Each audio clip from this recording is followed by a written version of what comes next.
Well, first of all, welcome to this webinar. I hope you're out there. I can't really tell from my screen, but I assume that there are people out there. So welcome, hello, my name's Hans Zollner. I'm the Head of Oral Pathology in the School of Dentistry here in Sydney and also responsible for admissions. So welcome to the webinar and also welcome and thank you very much for your interest in potentially joining us here in Sydney. It occurs to me that it might be important to point out to you, since you are international and you are considering really an enormous step to come to Australia, to come to Sydney, to build your career, and that is a big step.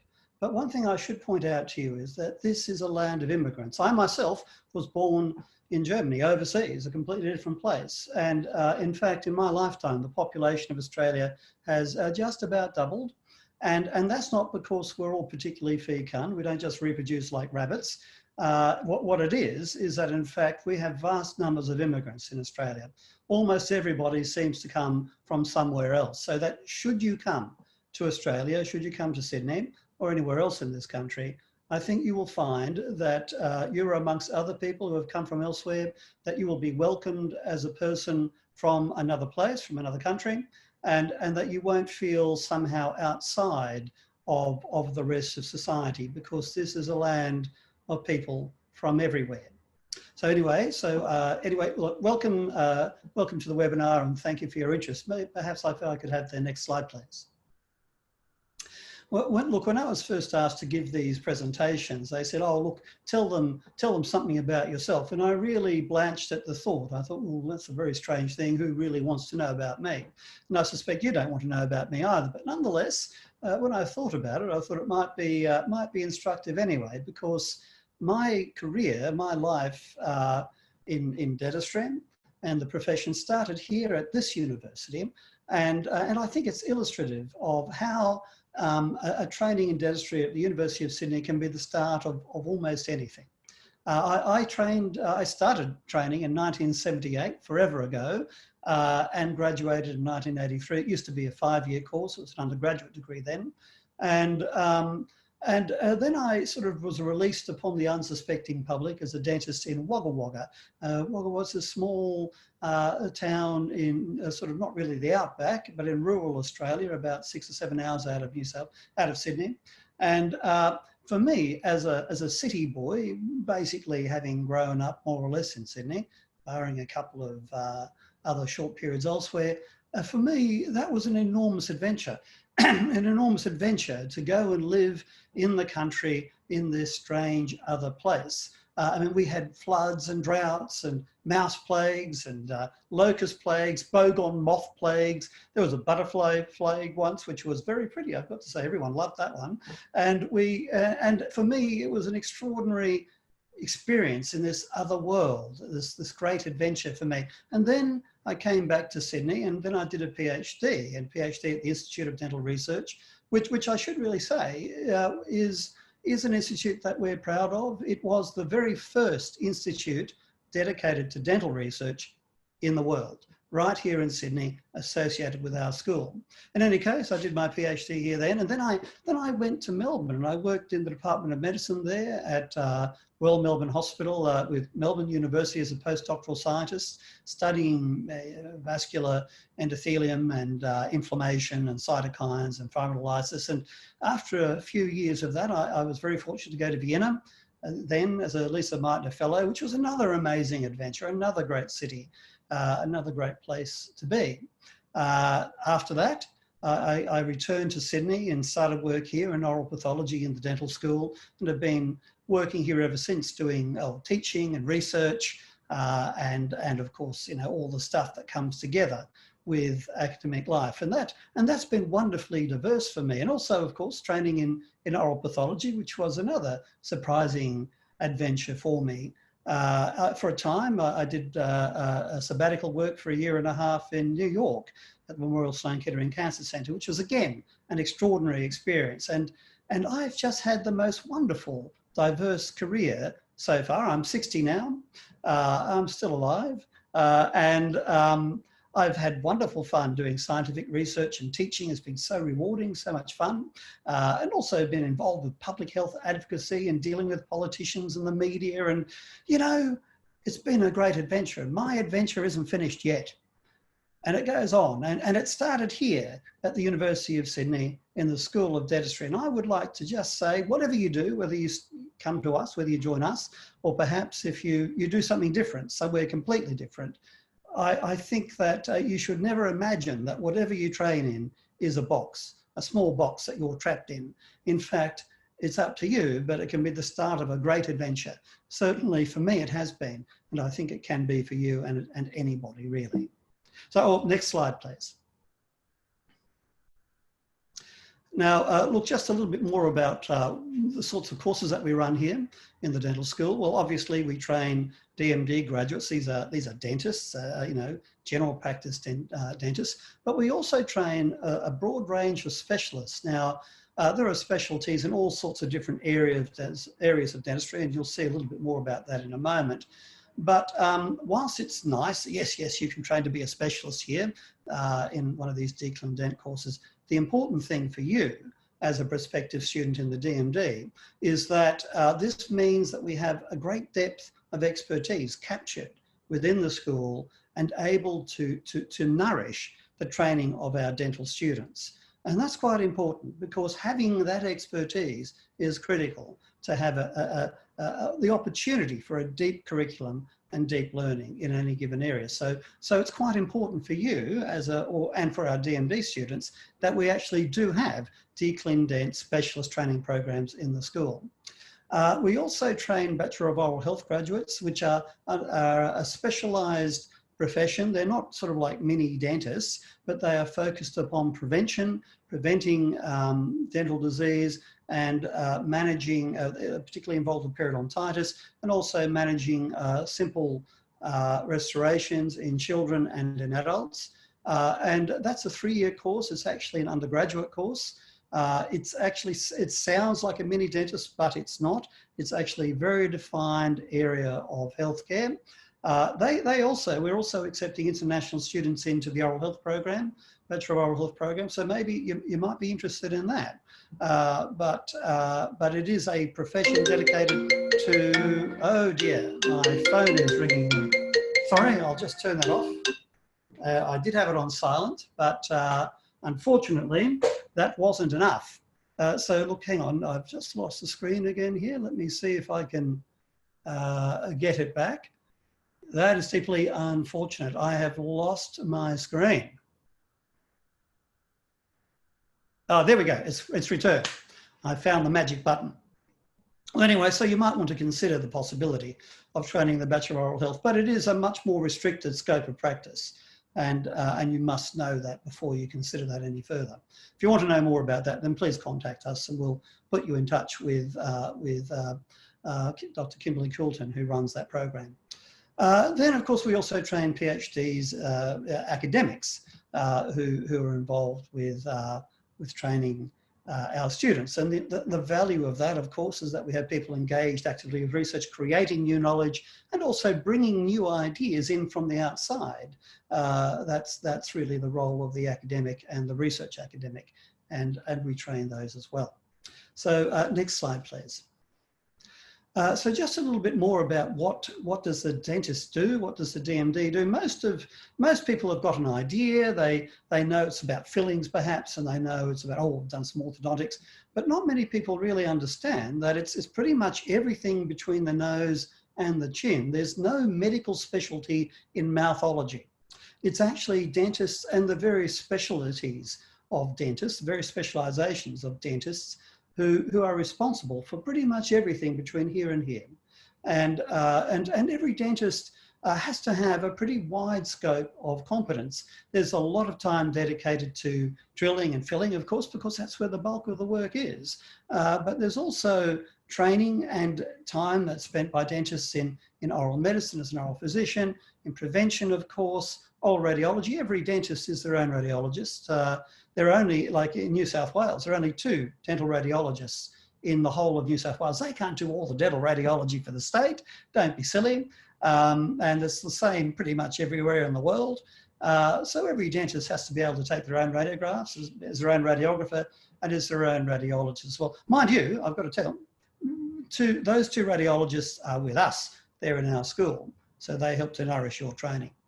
Oral surgery and more advanced oral surgery through the specialty of a specialist practice in oral surgery, and also oral maxillofacial surgery, which is another broader training requiring double degree actually, recently requiring double degree, and also full mouth rehab. So look, there's a lot of scope of practice in dentistry, and the DMD provides a good basis for you to develop your career. Next slide, please.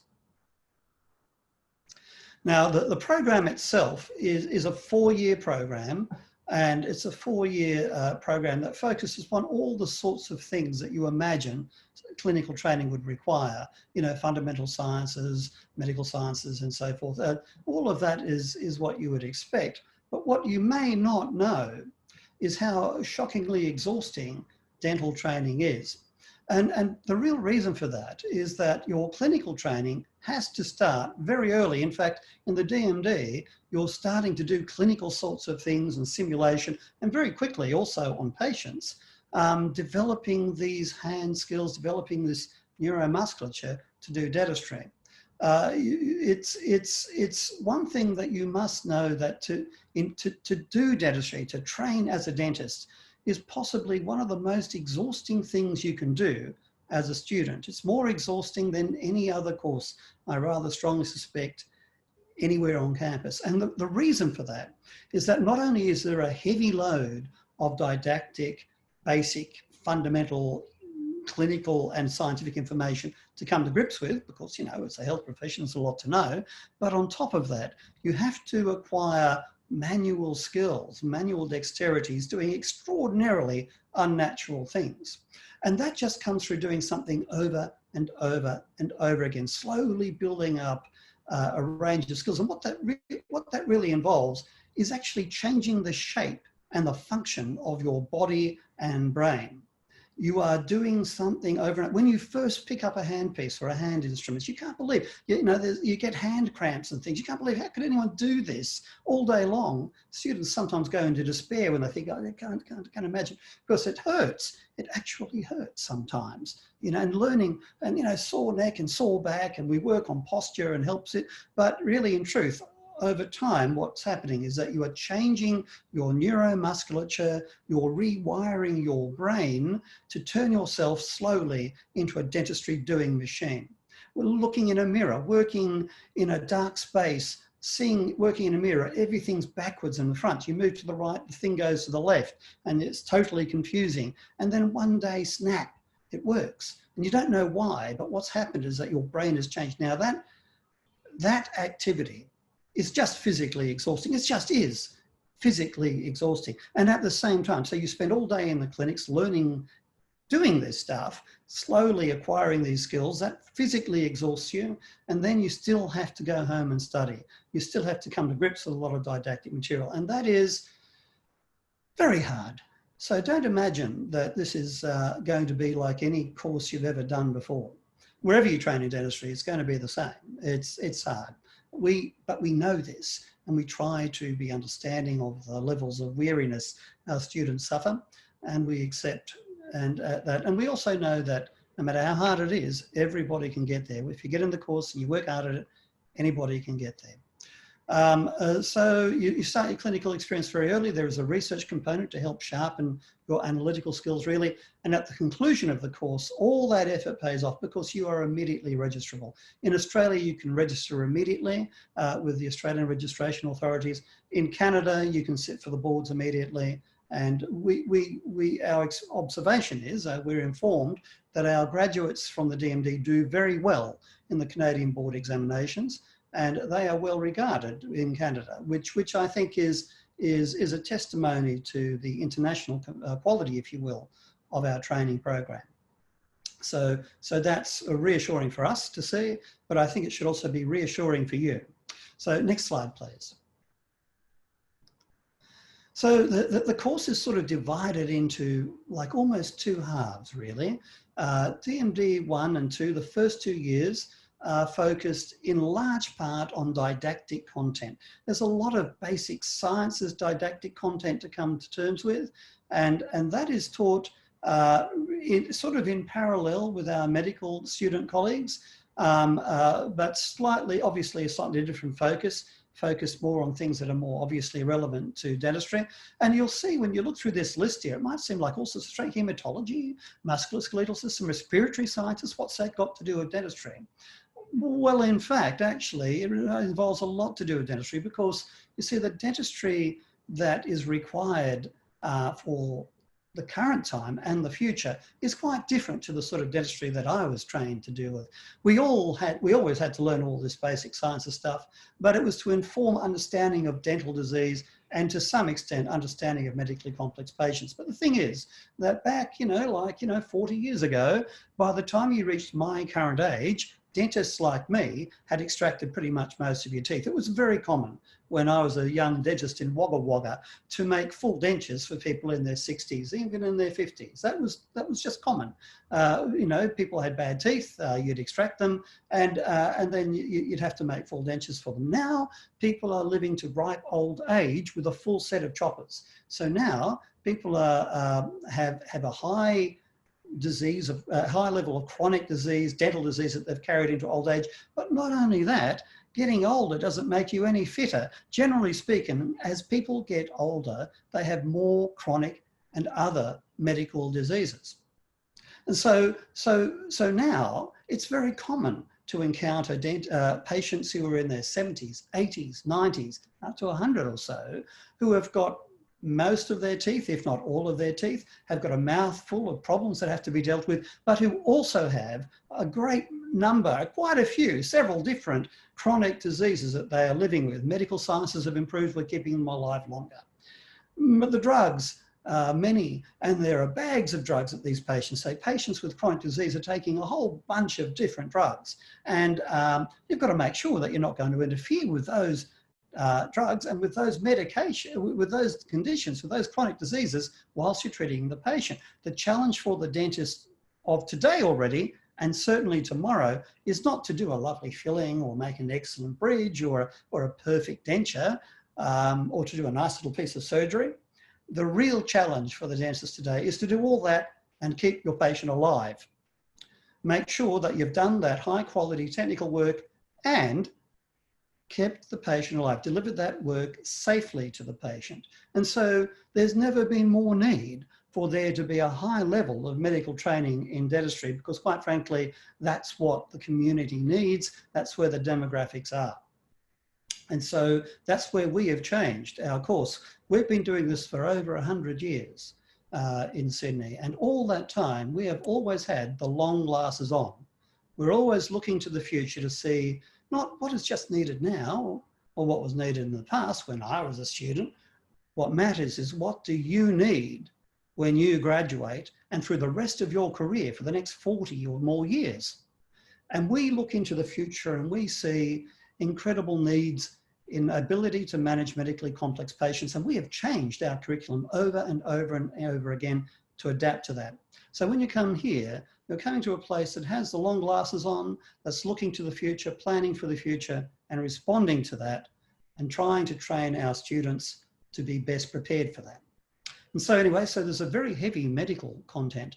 A lot of the fundamental principles in years 1 and 2 are devoted to that, but you're also doing in first year a research methodology course, and in second year your research project starts. And to help to tie all that basic medicine together and relate it to dentistry, we have these case-based learning sessions, which help students, we believe, to relate the basic medical content that they've learned to dental scenarios. Anyway, next slide, please.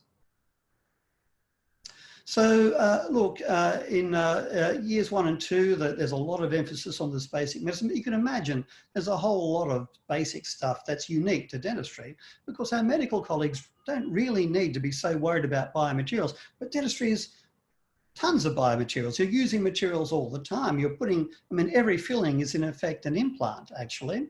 They're not defined as that, but actually when you think about it, you're putting this stuff in the mouth permanently, and sometimes impermanently, and you're using a lot of different materials to actually make stuff.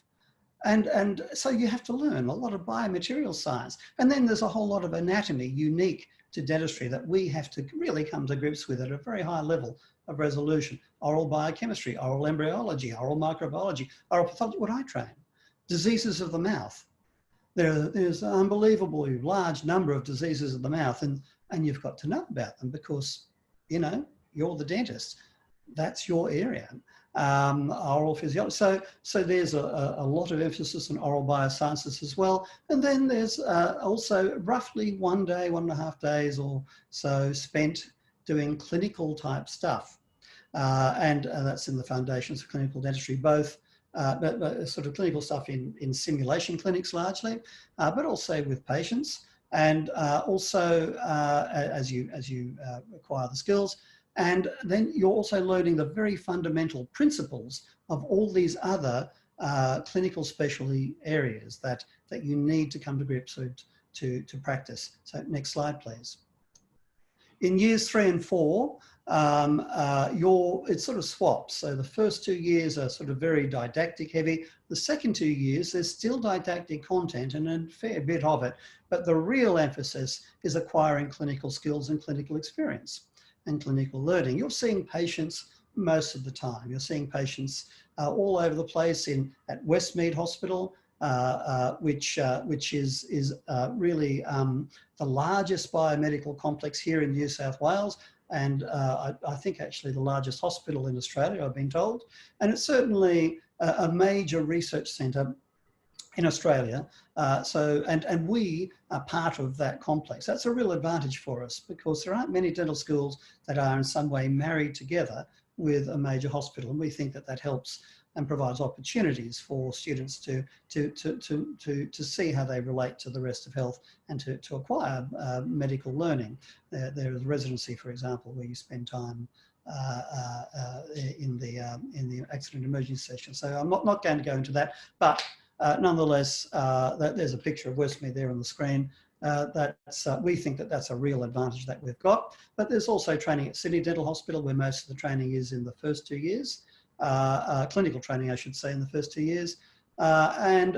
There's training across all the general areas of dentistry in context of the various specialties in integrated clinics. So it's a bit like being in your own practice and having your patient, and you have to do whatever that patient needs. As your skills develop, you can do more for them.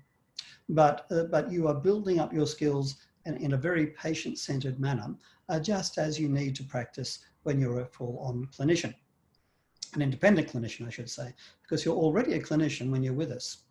We'll just go to the next slide, please. There are also rotations to rural and community centres and Indigenous health clinics, and that's all over the countryside. And and you see some pictures there of students engaged with treating patients in different settings, and that's something we think really helps to broaden your horizons. It's not just all about seeing patients in hospitals. There's also, by the way, I should mention, there's a small private practice clinic that we've just recently had students starting to go to. So that's another practice experience that you can have. But this sort of outreach, if you will, broadens your experience and shows you really what it's like to practice in very different settings. And also, I think, is just a fascinating life experience because you see something totally different, a different world, different people, totally different settings. Just as my eyes were very much opened by my time in Wagga, you know, a student's eyes or your eyes might be opened in a different way going to some of these Indigenous and rural community settings. Next slide, please. There are also, of course, rotations to specialty clinics, specialist clinics within the hospitals. And other intensive activities. And when you graduate, as said, you are then registrable. You're registrable as an independent dentist. Of course, if you've got any brains at all, you'll make sure that you're working as part of a team with some more experienced dentists so that you can benefit from their experience and turn to someone when you need help, because that's certainly just part of being a young clinician anyway. But you are certainly registrable. There's no need to do an internship. And whilst training as a dentist is utterly exhausting during the DMD, for the reasons that I outlined before, and our medical colleagues seem to come off pretty easy actually by comparison. They're having I think a little bit more fun than us.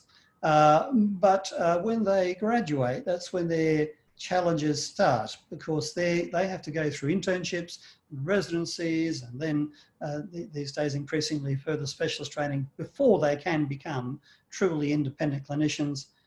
You, on the other hand, as a dental graduate, are a procedural specialist clinician already, which sort of is a kind of little blessing, I think. Anyway, so next slide, please.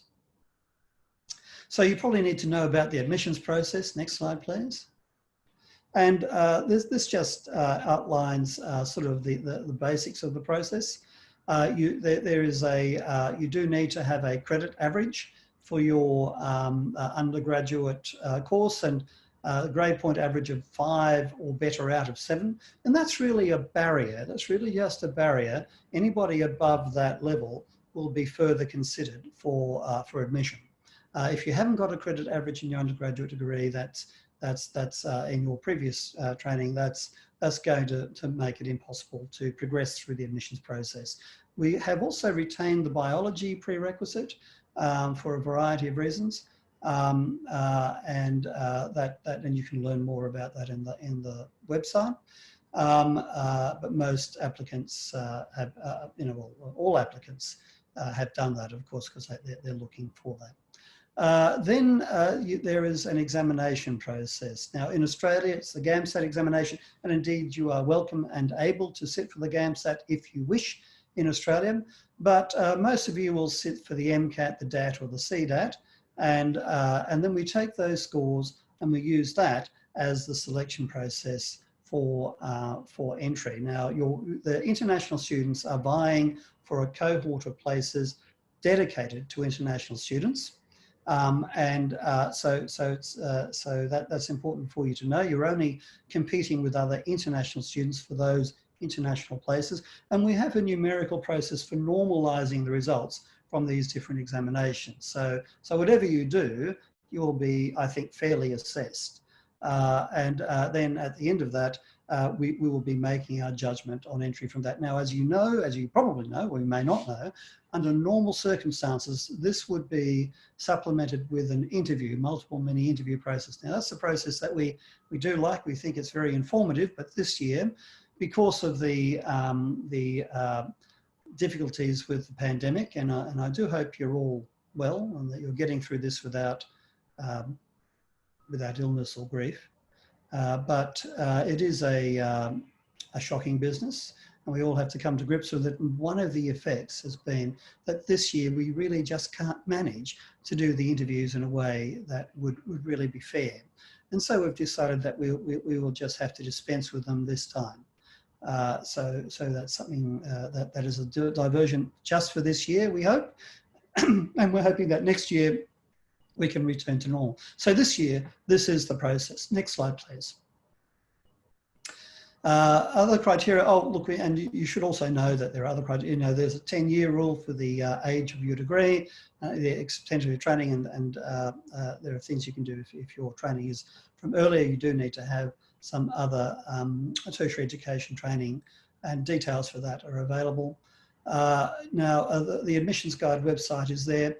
What I will say too is that there's a further criterion of just being fit and healthy enough to attend and do this grueling training. It is physically exhausting for the fit and well, but if you are carrying chronic disease, that is going to be a problem. If you can't see, that's a real problem. Like if you don't have reasonable vision, if your vision can be corrected with glasses, fantastic, not a problem. But if you really haven't got good vision, I do think that that's a real impediment to succeeding in clinical dentistry. If you've got neurophysiological difficulties and you can't control your hands, well, you're not going to be able to really do the sort of work in the clinics that you need to do.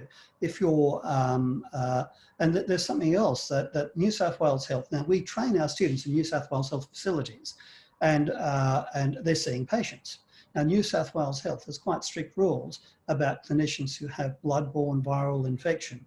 So if you're carrying a blood-borne viral infection, then that can be really problematic for permission to actually simply get into the clinics and treat patients, because most of clinical dentistry involves what they call exposure-prone procedures, procedures where it's very easy to damage yourself and the patient, and quite simply very easy to bleed into a patient's mouth. So if you've got a bloodborne viral infection, New South Wales Health has quite strict rules about who can be in there doing those procedures. And you may find if you're suffering one of those conditions, you could be excluded from the clinics. And if you're excluded from the clinics, you can't satisfy the requirements of the course, and then you've really done your money, haven't you? So we don't want that to happen. Be mindful of that. Next slide, please. There are other things to do.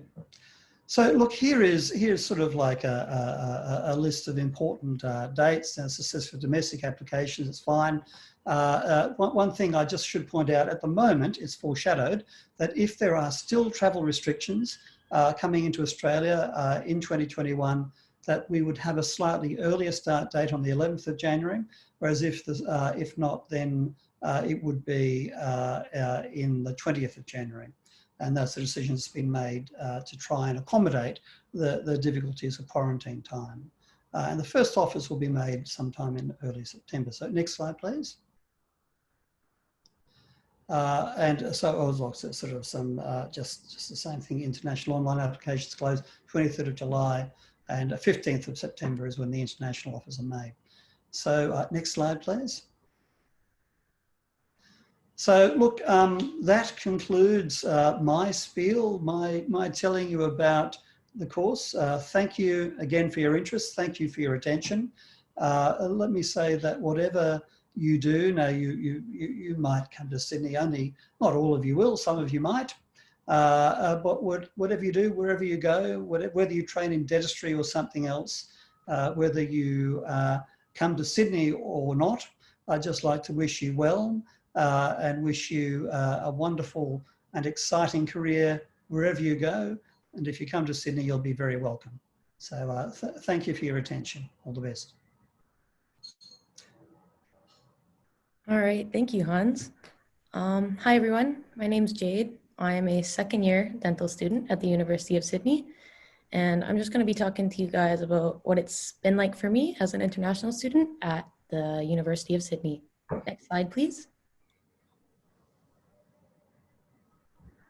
All right, a little bit about me. I grew up in Vancouver, Canada. I love being outside, playing sports, exploring. I've wanted to be a dentist since I got my braces on when I was about 11. And I got my undergraduate degree in sciences, majoring in biology from Acadia University. And so I applied to use it as a postgraduate student. Next slide. So you might be asking why I didn't end up at a Canadian school. I applied to the University of British Columbia, and I actually faced rejection, and I was a little bit naive, and I didn't apply to many other schools in Canada. So I thought I was going to have to wait a full year to reapply to study what I want. I ended up doing a bit of my own research, and I knew some friends of friends that had gone abroad to study things like medicine and law and vet medicine. And I found in dentistry, USyd was consistently ranked one of the top 50 dental schools worldwide. Another bonus was how the semesters lined up. I didn't have to wait a whole year to reapply. I could apply the same year that I graduated. And what's not to like about moving overseas to pursue my dreams? Next slide, please. So as Hans so kindly mentioned, DMD consists of lectures, seminars, practicals, cases, clinics, and research. So in DMD, you'll have your four main courses: Integrated Life Sciences, Foundations of Clinical Dentistry A and B, and then Research. Research is really interesting because as part of your requirements, you must participate in a research project, which can either be experimental or a literature review. So your first 2 years are mainly theory and simulation clinics with a few clinical sessions where you're working on each other. And then in years 3 and 4, you're shifting your focus to patient care with still didactic learning, but less of it. What I really liked about the first few weeks of DMD1 was that they had us picking up a handpiece and drilling in maybe the first clinic session. It's a brand new skill for everyone. It can be a little scary, but I think it's really fundamental for how I progressed in first year. And the picture on the left there, that's my endodontics simulation clinic. We are doing root canal treatment on a premolar tooth in the mannequin. Next slide, please. So due to the COVID-19 pandemic, I actually had to go back to the beginning of March to get a typical week for myself in DMD2. As Hans mentioned, there's 3 main campuses. There's the UCID Camperdown campus, where you'll spend a lot of time in lectures and medicine practicals and some case-based learnings as well. And then there's the Sydney Dental Hospital and also Westmead Center for Oral Health at Westmead Hospital. So if you look at Monday, for example, you have face-to-face lecture, case-based learning, and then an online lecture. Online lectures you can do on your own time, but I enjoy the face-to-face lectures as it allows you to chase things up right then and there. Tuesday, as you can see, there's a face-to-face seminar, which is just a long lecture, practical sessions, and then Wednesdays would be a clinic session. Thursdays in the sim clinic, and I did expect that this was a DMD2 timetable, so if I could get the next slide, please. This is a DMD1 timetable for myself. I think the biggest thing to note is that you should expect a lot of 8 a.m. starts and 4:30 p.m. finishes. That's just the nature of a full-time course load. On top of that, you should put at least a couple hours a day into your personal revision. In DMD1, Wednesdays are usually your clinical day, and that'll usually start off with a lecture in the morning and then 1 or 2 clinical sessions in the sim clinic or the clinics at SDH. Next slide, please. So the first year of dental school can definitely be stressful. As Prof. Zollner mentioned, it can be exhausting. You are being exposed to a lot of new material. Just try and be understanding of yourself. Some tips that I have for you guys is you're going to be faced with a lot of material. You by no means have to use all of it. Find what works best for you and stick with it. It may take a few weeks to figure out. I know it did for myself. Try to attend as many in-person lectures as you can. Some of your lectures will be recorded and posted online, which is super beneficial for personal revision, but the thing about going to face-to-face lectures is you have an expert in the field right in front of you. You can clarify any concepts you want right then and there, rather than chasing things up at a later date. And lastly, in the simulation clinics, try your hardest not to compare yourself and your progress with your neighbors around you. It's a brand new skill. It's manual dexterity that a lot of us haven't been exposed to before. And it's really easy to get caught up on how people are around you are progressing. Just focus on how you improve from session to session. Next slide, please. Okay, this was my favorite slide to make because it's not about academics. So did I mention I like sports at the beginning? That's what really helps me distract myself from the exhaustion of dental school. But whatever you do outside of school, it doesn't have to be sports. Just make sure that you do it. The work-life balance or school-life balance is something really important, not only for the next 4 years, but for your entire life as a clinician. There's so many opportunities with the university and just in the city of Sydney itself. I'll point you to the bottom left picture. That's my club soccer team that I play with. And then the top left picture is the University of Sydney's RBC team. RBC is a really fun sports tournament that usually happens every year between Charles Sturt University, another dental school in New South Wales, and UCID, and you compete in a bunch of sports. So that was something I really enjoyed. And SUDA, which is the Sydney University Dental Association, also hosts a bunch of events throughout the year. And if I shift you to the right of my screen now, you have me with 2 of my closest friends, Travis and Natalia. At the top, we're at our dental camp, and at the bottom, we're at dental ball. So next slide, please. So living in Sydney, I will have you all know I'm not much of a city person. I've grown up in small towns, and I've shied away from cityscapes just because they can be a little much for me. That being said, I love Sydney, and I love living in Sydney.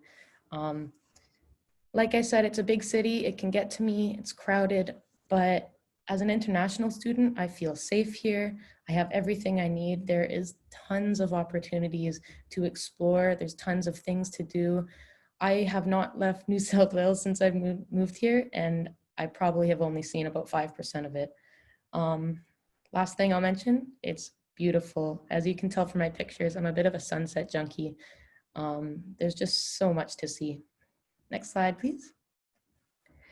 This is just the last thing I'm going to mention before I close up here, and it's by no means a requirement for your time here at UCID if you choose to come here, but I got a job as a dental assistant in the first 2 months or so of DMD1, and I felt like it was a really good adjunct for myself and my progress. So as an international student on your student visa, you can work up to 20 hours per week. So it's about the equivalent of a part-time job. Do consider your course load and your personal study time with that and decide if that's a good option for you. But for me, it exposed me to real life clinical scenarios, gave me some ins and outs of private practice, and also let me network with a professional, my boss. As I mentioned, and I'll just stress, it's not required whatsoever, but something to think about. Next slide, please. So closing up here now, guys, but my last few pieces of advice for you guys are please have fun. Yes, it is an exhausting program. It's a lot of work, but that work-life balance that I was mentioning earlier is really important for your success here. Try and get involved with the university, with outreach programs, with things happening in the city, sports teams, if that's your thing. And what you get out of this program really does depend on what you put into it. Thanks, Jade. That was really wonderful to hear about your experience at the University of Sydney. I'm going to open it up to questions from the audience. We don't see any that have come through the chat box, but we're happy to stay online for a few minutes just in case there are any late additions to the questions. I guess, Jay, just in the meantime, while we wait for a few questions, what's your highlight? What's been the highlight of your time here, not just at the university but in Sydney?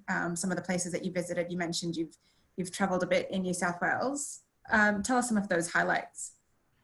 I think one of my highlights, because I'm such an outdoorsy person, was going surfing for the first time in Manly Beach. I actually had a friend from Vancouver visit me. She was traveling in Thailand. And she goes, "I'm in Sydney. You want to hang out?" So yeah, we ended up going surfing, and Manly is a really cool area, and it's really close to where I'm living in Sydney. So if you're living around the university, it's only about an hour transit trip there. And I also had my parents come visit me in my first year, and they absolutely loved it as well.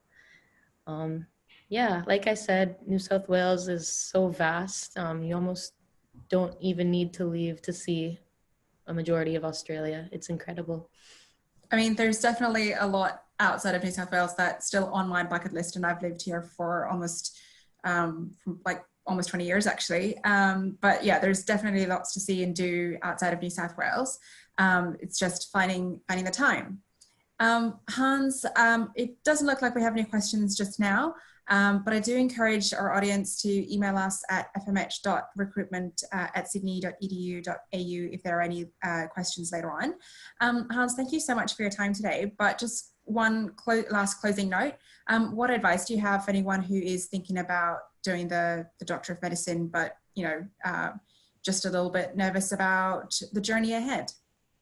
Well, look, I think every great adventure is made an adventure by the possibility of total disaster, but in fact your ability to thread your way through it. And I think, in truth, coming to Sydney to study dentistry is an adventure, but it is not, as I think Jade said correctly, it's a place where you can feel pretty safe. It's a pretty safe city. It's a pretty safe society. So it's an adventure, but not too scary. You're not going to the deepest, darkest recesses of the jungle. You're coming to a first world country with really comparable worldviews to those that one finds in other Commonwealth nations, dare I say Canada. I'm sure the Americans are so disappointed that they gave up the Queen, you know, but maybe not, who knows. But I think that it's nonetheless still different. It's still there's always a challenge.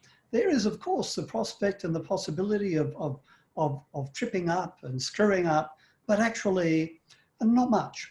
And I think it's an adventure well worth having. So, and look, and as said, look, dentistry might not be for you. I mean, you're looking at this and you're looking at us, and we're delighted, and we'd love to have you here. But you have the whole world open to you. You could do all sorts of different things. You've also already done some other training first. You might want to do something in that, you know, it's a big world, lots of opportunities. But I will say, certainly my personal experience, as I shared with you, was that my life has been one enormous adventure. I mean, I don't do abseiling or anything, or hang gliding. I could, but I just don't think it's wise for me to do that. But I have found this professional life, this career, and all the things that it's brought me to be a wonderful adventure. And I do think that it's an adventure that's not that scary, and one that any reasonable person prepared to take a bit of a step, and to step outside the comfort zone, can reasonably take without too much risk. I think you will find, you would find, I'd like to imagine Jade would be able to confirm that there is support for students, and there is understanding of the challenges of coming to a new country, and the need to have some level of, you know, just a little bit of slack for when things go up, and it's a little bit of help when things are needed. You're not alone here. You're not alone in the School of Dentistry. But in any case, look, that's what I'll say. I mean, talk the leg off of a blind horse, so I better shut up now. But look, thank you very much for your attention, and thank you also, Jade, for your time sharing your experiences with our students. I was very interested to learn about it too, and so that's been really good. So thank you very much. Thank you. Okay, well, if there are no further questions, we'll leave it at that today. But again, I can't stress enough, if you've got further questions later on, feel free to email us. Hang on a sec, sorry, I've just got one question coming through now. As a DMD student, how many molar endos would you do?